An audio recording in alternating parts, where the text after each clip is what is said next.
So today we're here with Akala, polymath, poet, Why rapper, author, because then it will be lulling you into a full sense of security to make so excited about your book, Natives.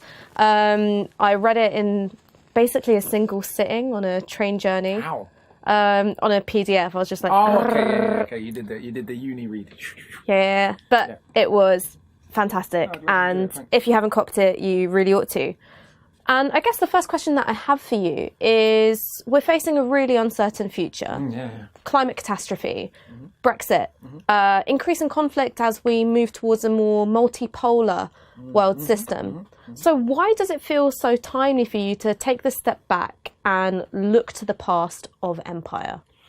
Because a lot of Britain's challenges are rooted in a failure to reconcile with, confront, educate about the history of empire. The recent so-called Windrush scandal was an example of just this. The vast majority of the country are unaware that Caribbeans and South Asians arrived in this country as British citizens. Many of them war veterans, in the case of Jamaica, from a territory that had been governed by Britain since before the Act of Union with Scotland. Governed by England before there was a Britain, as a political entity. That's how long England and Jamaica's relationship is.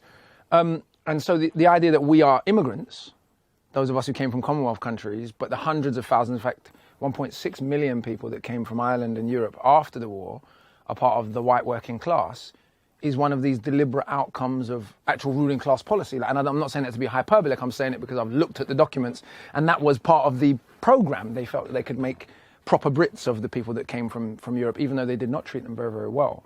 But were very nervous, even Attlee's Labour government, very, very nervous about British citizens of the wrong colour. So they called, Attlee's government referred to the citizens on the Windrush, the literal passengers of the Windrush, as an incursion.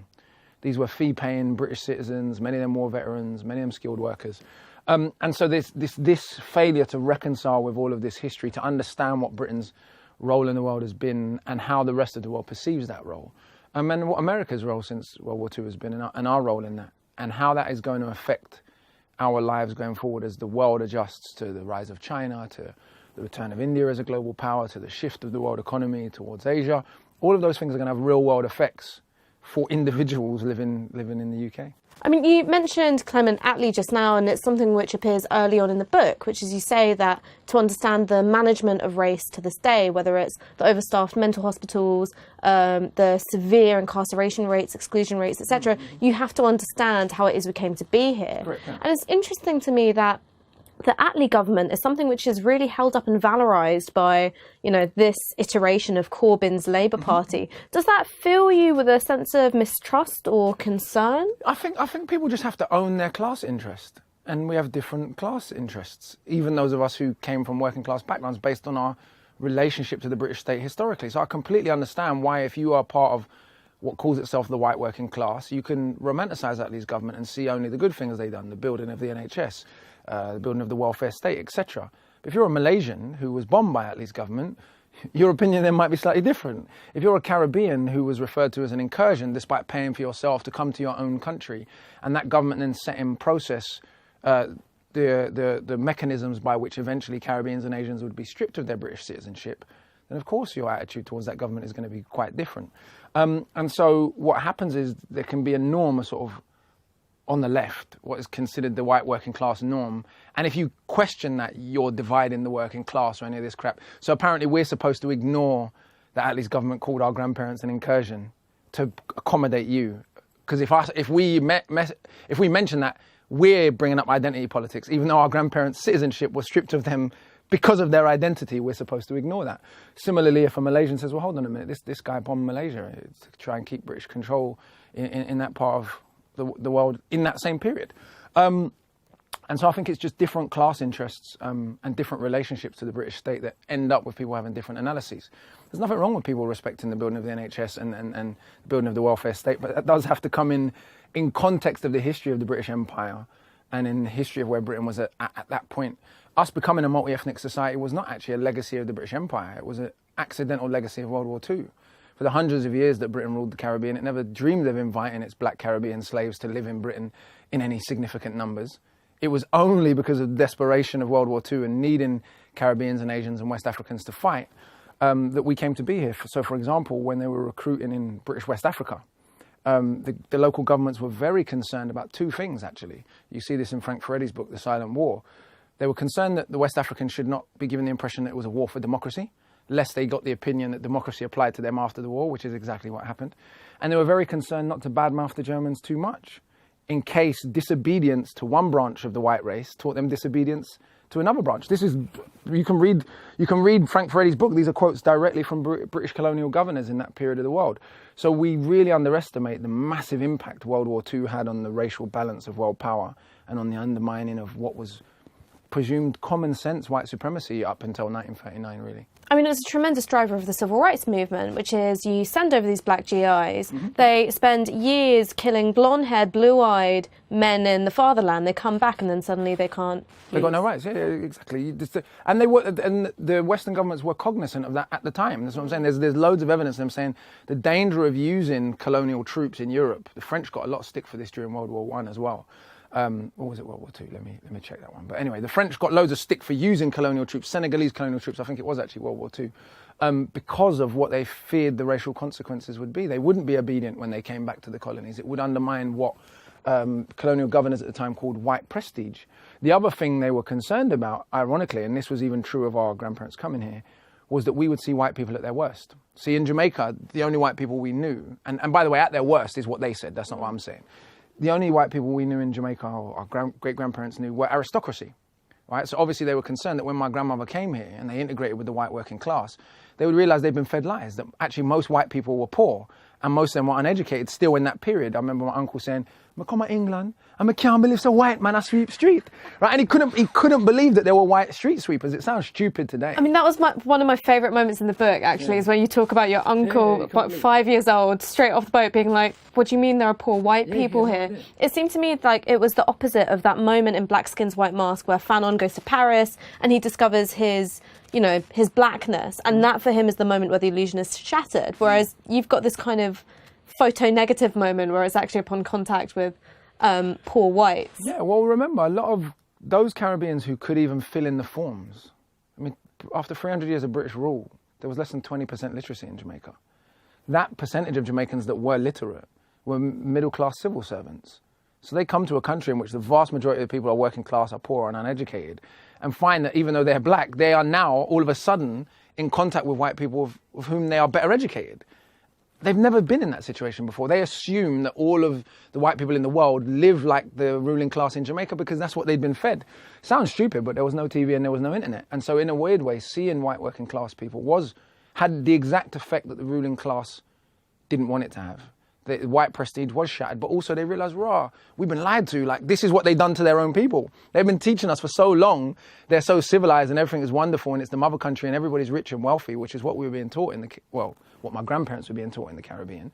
And then they realized actually white people at home are quite oppressed, actually. I mean, you're pretty scathing in the book of an anti-racism which is based just on black bourgeois excellence. And you do really interrogate that kind of way of thinking.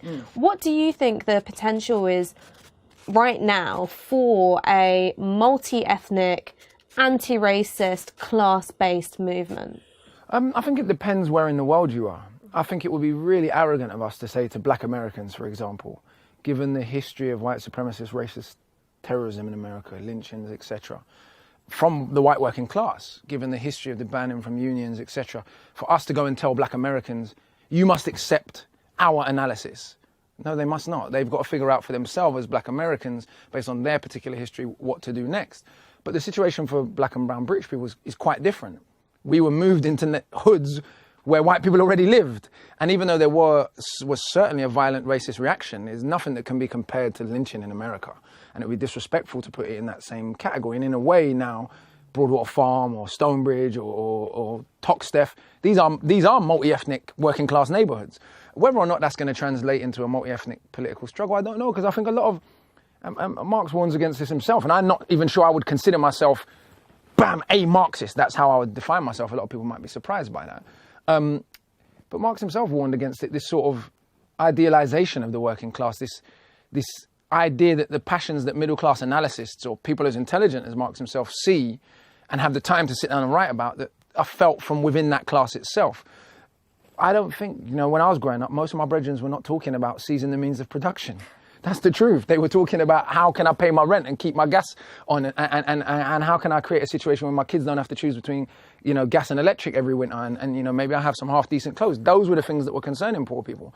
So I also am conscious of those of us who have become politicized have to be very careful that we don't impose our wishes onto people that are growing up the way we might have grown up. Now our lives have become a little bit better. But I mean, isn't that really about respectability politics? So we can recognise, for instance, a march demanding better housing as political, whereas we might say that a riot which involves looting is just some kind of, feral outburst.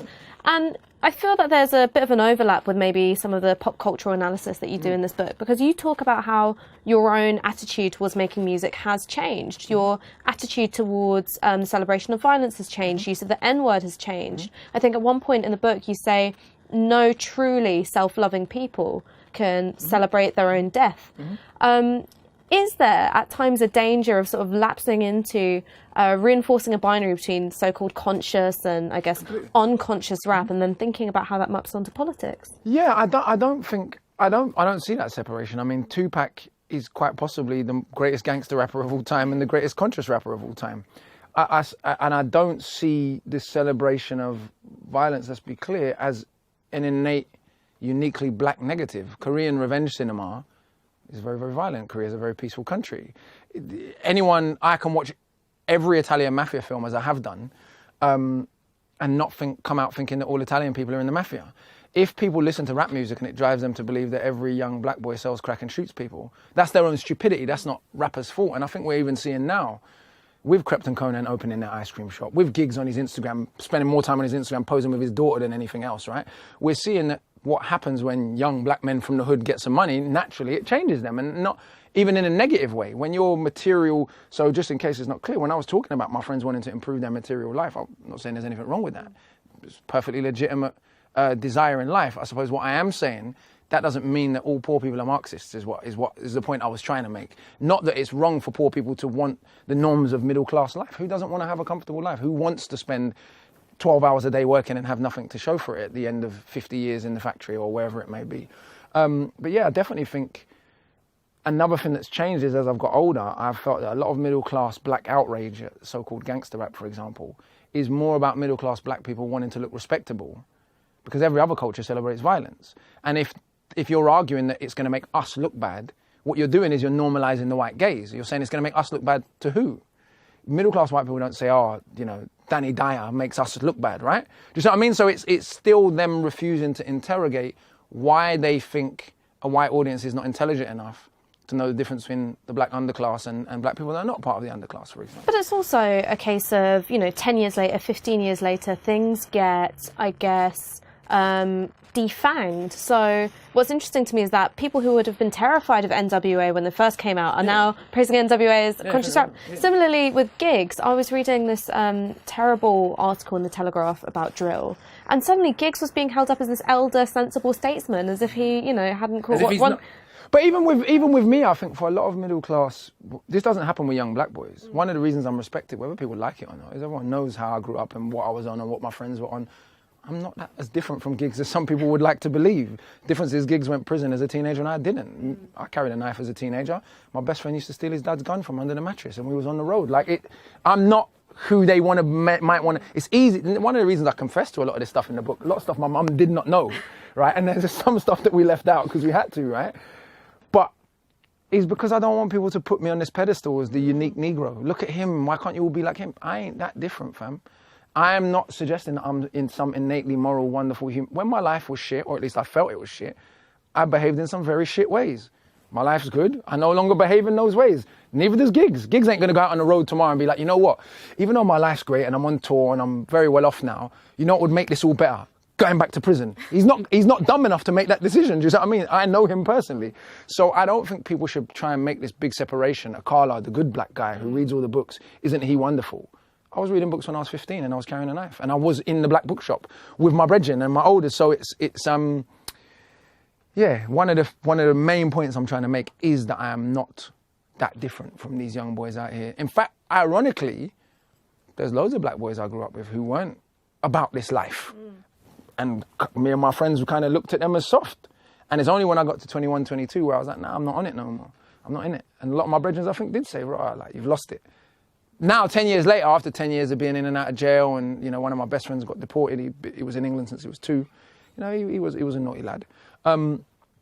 People are saying, oh, actually, maybe you made a good decision, but I shouldn't be separated from other street black youths to make middle-class people feel good. I'm not that different from them. I think that sense of a refusal to pander to the white gaze, I think either through sensationalising violence or through kind of, you know, rejecting it and separating yourself off, was something that really came across in the book to me. The other thing that came across was just how very, very British it is, and in particular, very, very North London, which absolutely made my heart sing. So I've got 2 questions for you on that. One, why is it that all you Ackland Burley boys were such heartbreakers growing up? No, I ain't taking credit for the rest of them. I don't know. Oh my God, no, you 100% were. It would take like, an Ackland Burley boy would like completely fuck your heart up, and you would need like a Northumberland Park boy to fix it. That was how it was. Northumberland Park? Them man was way worse than we were. I'm not having that. I'm not having that. No, it's because the Ackland Burley boys were like a little bit hipster, so they'd mess you around a bit more. Yeah, maybe, but that wasn't my... I can't take... Burley was a much more mixed school than, say, Northumberland Park or D&K. So I can't... My set was... I spent much more of my childhood in, you know, Tottenham or Hackney or Harlesden than I did in Camden. This is one of the things I talk about in the book. In a weird way, it's like I gravitated to where my cousins lived and where my friends lived because of that sort of isolation of, going to a school with a lot of middle-class white kids and poor white kids, but then getting to a point in my mid-teens where I felt like I could no longer relate and sort of like self-ghettoising and then kind of vacating Camden for Tottenham. I mean, and I guess the other thing I wanted to ask about that is, because it feels so rooted in North London, so rooted in a British diaspora experience, do you ever think that as anti-racists in this country, we're a bit too reliant on an American model of understanding racism? I very much, I think for African Caribbeans in particular, and I've only started to realise this in the last 5 years, that can be one of the dangers. We love our black American cousins. Malcolm is on the wall, Martin is on the wall, Muhammad is on the wall. But in a way, the British state has encouraged that. Think about how many great documentaries the BBC have done on the civil rights movement, on Malcolm X, on Martin Luther King, on almost a way of saying, look at these wonderful black Americans and look how racist America is and look how much they've done over their black people. You talk to most black people in Britain even, they'll know the Alabama church bombing. They won't know New Cross. And so one of the points I'm trying to make in this is not that that's wrong that we know about what's happening in America. It's the centre of the empire. It's the centre of world politics at the moment, or at least believes that it is.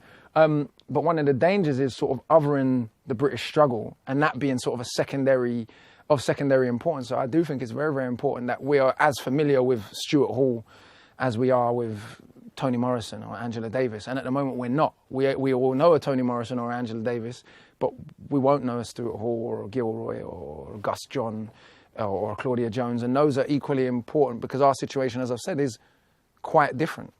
Very similar, but also very, very different. What are the specific things that you think make the British situation different?